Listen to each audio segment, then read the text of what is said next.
What is going on, everybody? Non here, and tonight we are going to talk about Riftbound, League of Legends trading card game. But before we get into negative, just a quick anecdote. So my 5-year-old is in the middle of graduating from preschool. He starts kindergarten in September. So he got a little award from school. I mean, most of the kids did. But as congratulations, and obviously proud of him. I let him open a pack of Ascended Heroes, and I rarely open packs. I don't care about packs. Not really my thing. But he opened it and he hit the the Trikachu, I guess is what the kids are calling it. So for the first time since 2005, yes, I'm old. I sent it in for grading. Back then, I sent it to PSA. This time, I sent it to Beckett because the card was really, really clean. And look, if Black Label's great, if it comes back in 9, which is probably, with my luck, what it's going to do, at least he has something to sit on, and he can look at that with fond memories of spending time with his dad in Pokemon. So I thought that was really, really cool. So anyway, that's kind of what the industry is all about. So what the industry is not about, UVS may have already killed League of Legends. It just doesn't know it yet. So let's start talking about Origins, and we're going to go through the sets, and we're going to go through games that did it right, games that did it wrong, and quite honestly, where I think these guys are just shitting the bed. Because at the end of the day, there's so many of these games that come out, and they say the right things, and then when the checks start clearing the bank, everybody gets greedy. And when they get greedy, they get stupid. It's happened to Bandai. It's happened to Pokemon. It's happened to Wizards of the Coast with Magic. It's happened to Flesh and Blood. It still happens to Flesh and Blood. Those guys are fucking retarded. It's happened to Sorcery. It literally has happened to all these games. And really, the only two groups that have figured it out and have kind of like stopped being tempted is, it appears, Pokemon. And now, again, that could just be a supply-demand factor. And then Bandai, who continues to be extremely disciplined with how they print cards, how much they put into the market. And quite honestly, they want the cards to have value. And I guess I want to start this just by just talking about a little anecdote with new games. So when new games come out, by definition, they have no player base. There's no fucking players. There's no anything. So when games come out, they have to have inherent collectibility. They have to have folks that want to buy the boxes in expectation of the price of the cards or the boxes themselves to go up in value. And that FOMO, mania, whatever you want to call it, investor bros, that has to be there when a new game comes out, or you're just going to fall off a cliff. You're going to die because you need interest in the game long enough to build a player base. And that interest and the value of the boxes generates additional interest in playing the game. It's just the way human psychology and the TCG market works. So when Riftbound came out, everybody was really, really excited. Now, I'll admit, I've never played League of Legends. Quite honestly, I don't have that much time to piss away in video games at this point. I've spent more than my fair share in my life, but not at this point. So I didn't know a whole lot about the IP, but I knew that the game was hot. So, we signed up for organized play. We got our first allocation of Riftbound when it came out. We actually offered cases through our Discord, and the cases sold out in about 25 seconds. And it was probably 70 cases or so total, which was a massive amount of product. So when the sale went live, I just looked at my screen and I'm like, holy shit, the demand for this stuff is absolutely through the roof. And I thought that was really, really cool because, again, being in this industry, we all have a vested interest in seeing these games succeed. We have zero interest in seeing the games fail, because if they fail, chances are we either miss out on an opportunity to make profit, to supply a product to our customers that makes them happy, if that's your thing, like Chris Cox, where he measures success in happiness and smiles, or whatever bullshit he says on his idiotic conference calls. Or we're stuck holding dead product. So one of the things I said when they came out was they're going to continue to reprint the product. They want it to be in the hands of players, which is it's a fine line, but I don't necessarily disagree with that because people do need to be able to get the cards to play the game. The packs can't be made out of gold, at least early on. And I believe they made the statement that they would be printing cards until set 5. Well, set 3 just came out. Set 4 comes out, I think, in July. But we just got a reprint of Origins. And if we look at the graph here, we went up to $300. And here's the first reprint. Churned through the market, super, super healthy. Went back up to $300. We got some more product here, churned back up.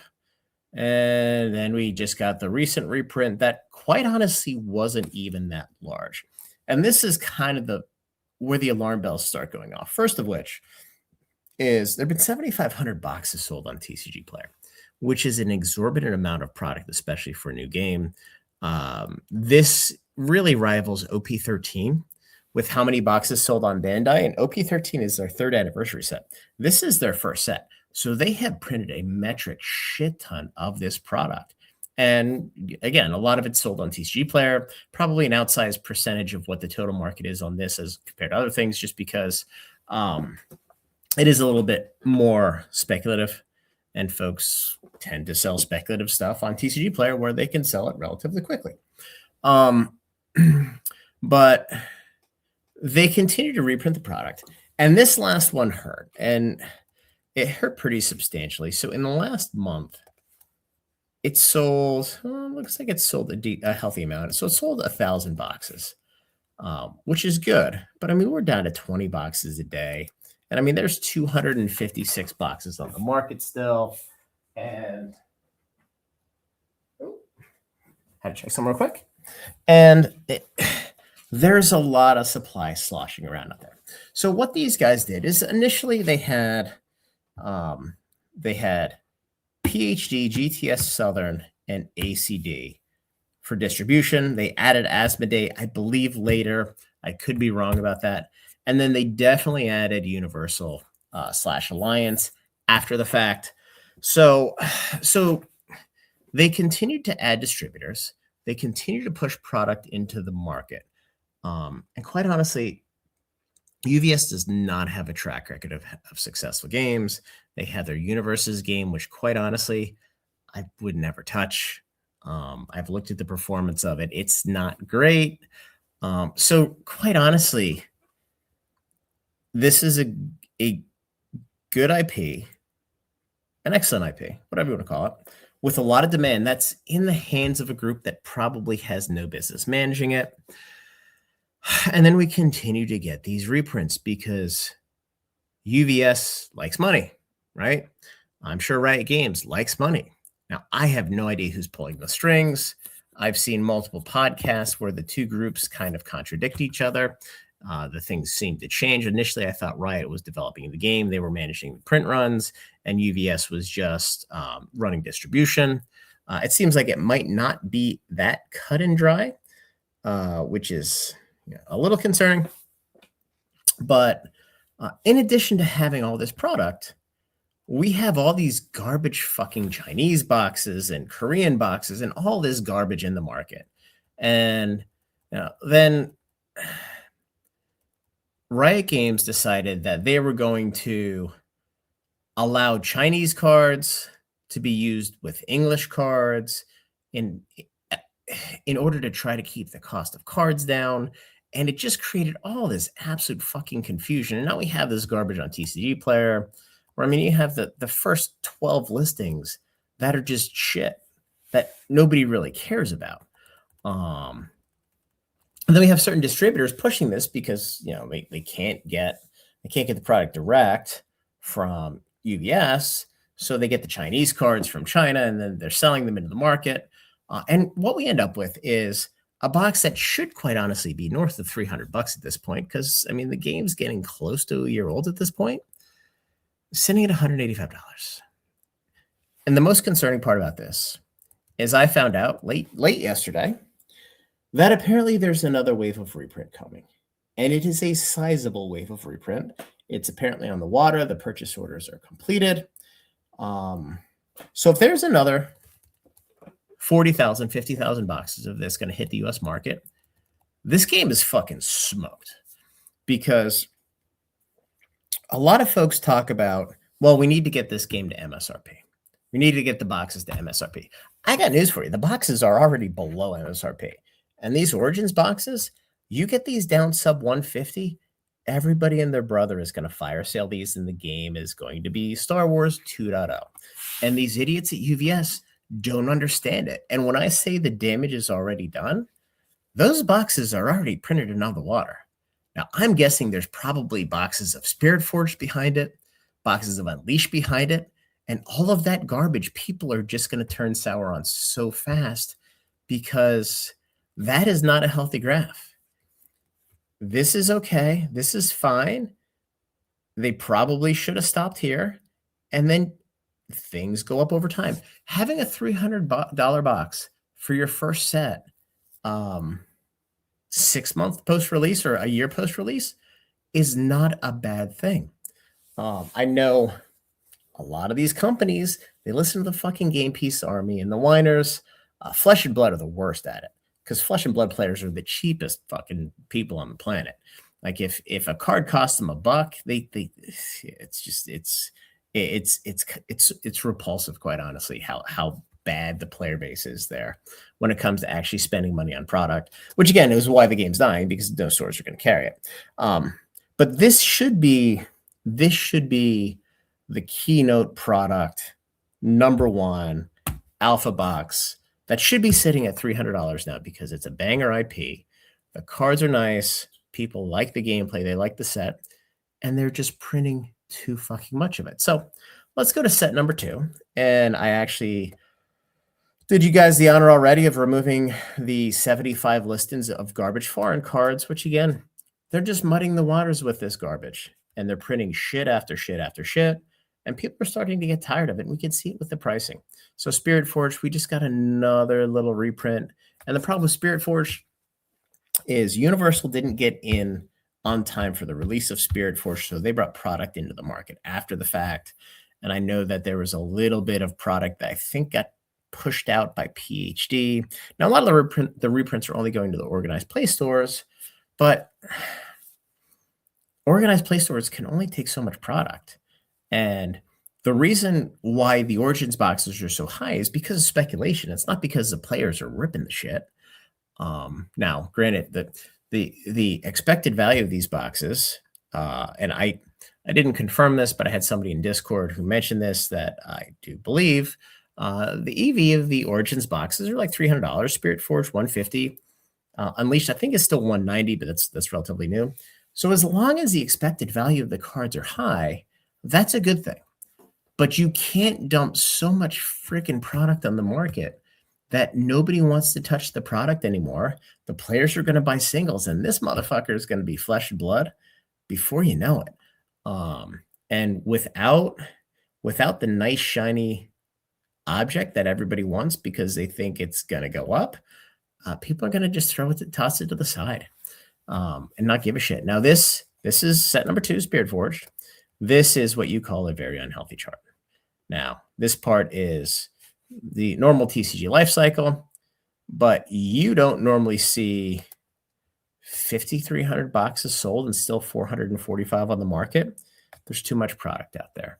It's not moving fast enough. If I look at the last month, it's still selling 20-some boxes, but now that the new set's out, I mean, it sold 1 box today.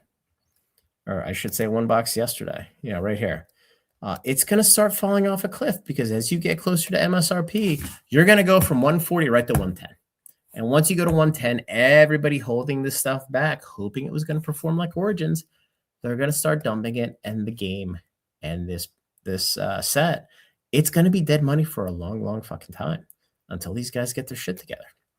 And I will stone cold guarantee you there is a reprint of this coming within the next 3 months. And if we get a reprint of Spirit Forged, the fucking set's dead. Now let's look at Unleashed. This set just came out. This set came out 3 weeks ago, and my alarm bell started going off where I had my case sale of this, and my case sale didn't sell out. Spirit Forge sold out in a second. Origin sold out in half a second. Unleashed didn't sell out. And my price was well below market for my subs, quite honestly, because I thought this is a cool thing to do. And, selling cases of this because cases are collectible and people like putting them away. This is typically what people have wanted on the first 2 sets. So we have this set that came out. It's already well below MSRP. I think MSRP is 125. We're at 111 now. I don't know that we.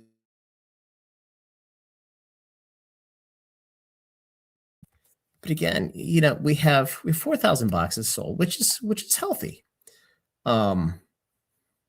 There's also been 4,000 boxes sold of Gundam Set 4. Or I should say, Gundam Set 4. And 452 boxes sold. It's not great. We're still selling 45 boxes a day. But now with the release here, this is going to start falling off a cliff. So we get a reprint of this. These boxes are going to be damn close to distribution cost. So we have Origins that's limping, Spirit Forge that's about to get slaughtered. Now we have Unleashed here. We get another reprint. This game is going into a coma because people are going to stop losing interest. People are going to migrate to other games, and the singles are going to start to plummet. The singles are going to start to lose value. So by continuing to reprint, and granted, they've said what they're going to do, and they continue to do what they said. The problem is they didn't put a muzzle on their process soon enough because they got too fucking greedy. And that's what all these idiot games do. Now let's look at Proving Grounds. These motherfuckers printed Proving Grounds. Holy shit, dude. There are tens of thousands of these things in the market. These were $250 and 26 sold today at 47.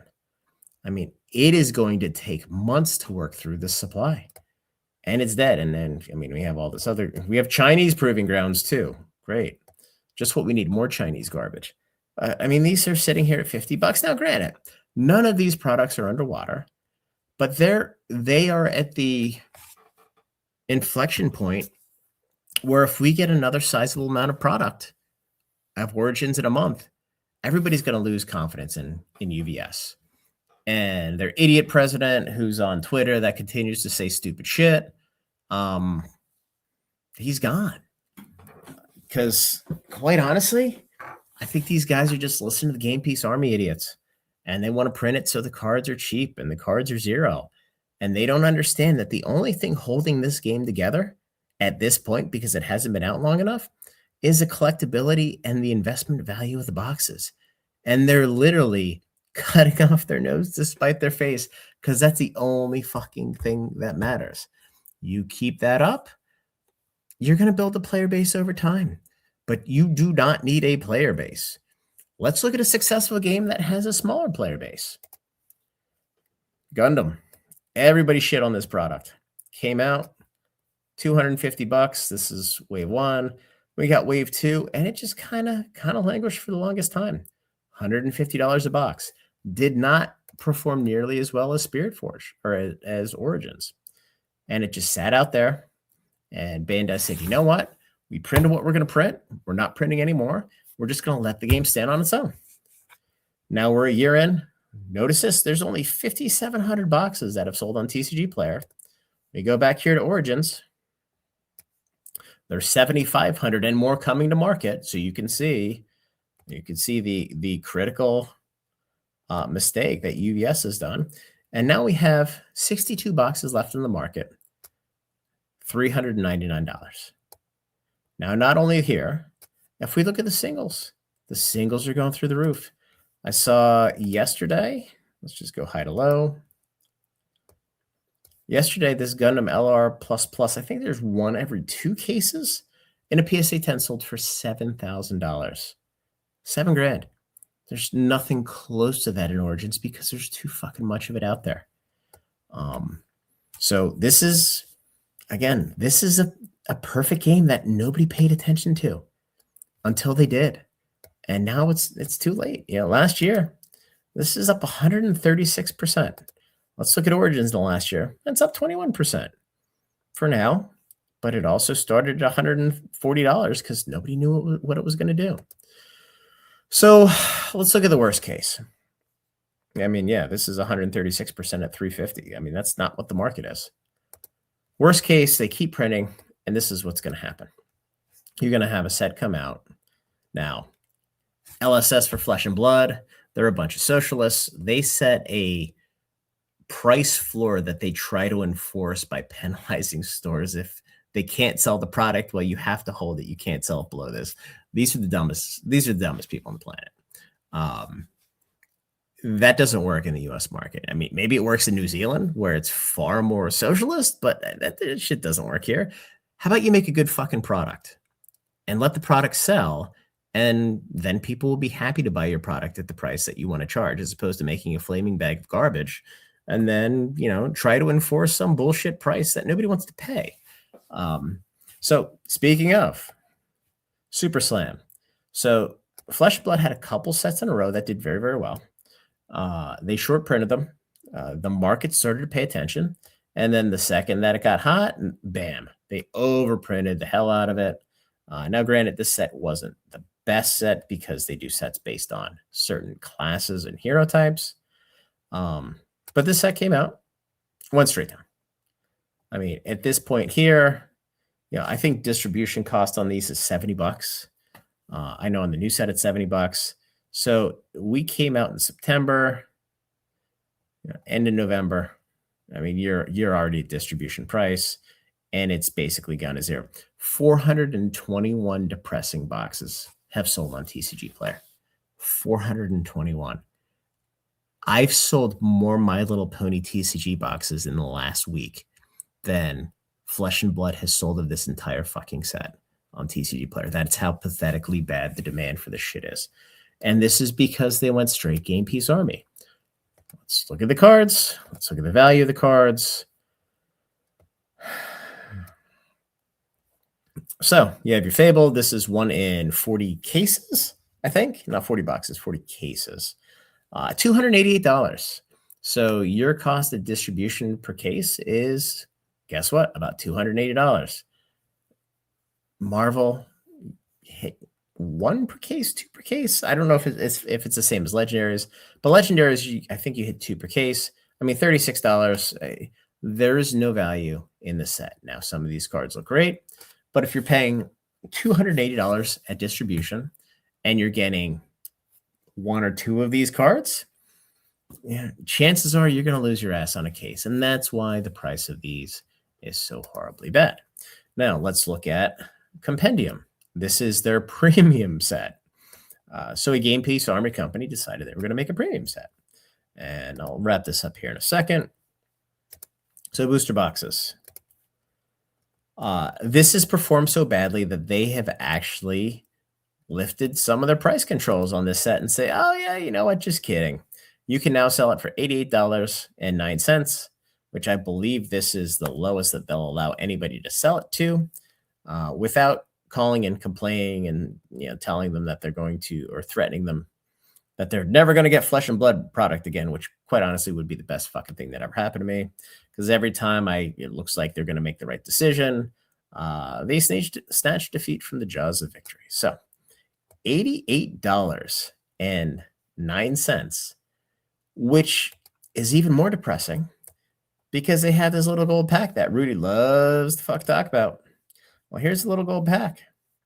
$50. Holy shit. Well, $80 and $50, you know, you only need $30 worth of cards.